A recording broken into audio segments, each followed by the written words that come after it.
Maayong adlaw sa atong tanan mga besh. So, ito yung video ko kagabi. Ito lang yung time ko na maglinis-linis ng bahay.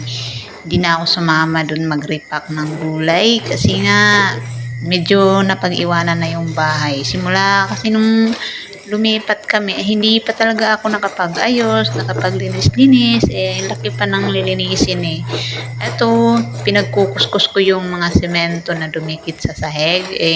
May part na malambot, meron ding talagang matindi ang kapit. So, yan yung unang floor, yung may red. So, kailangan ko siyang linisin kahit papano gumanda ulit. Mahirap talaga kapag magsisimula ka ulit kasi nga bago kaming lipat ng bahay. Ngayon, ito na naman tayo.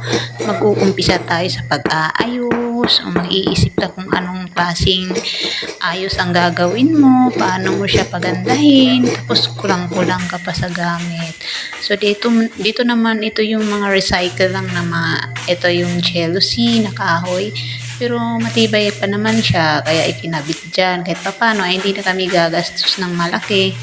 Ngayon ko lang din talaga siya nawalisan, nalinisan. Siguro bukas naman, mapupunasan ko na yan. Paunti-unti lang kasi tuwing uuwi kami, gabi na.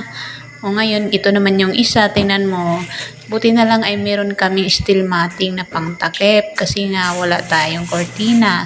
Meron akong kortina kaso labahin pa talaga, wala akong oras. Tapos, ang dami ko pang kukunin na mga labahin doon sa lumang bahay namin. So, sana magiging maayos na ito sa susunod na araw o mga linggo. Thank you so much sa panonood sa aking mga videos. Kahit papano nakapag-upload na ako ulit.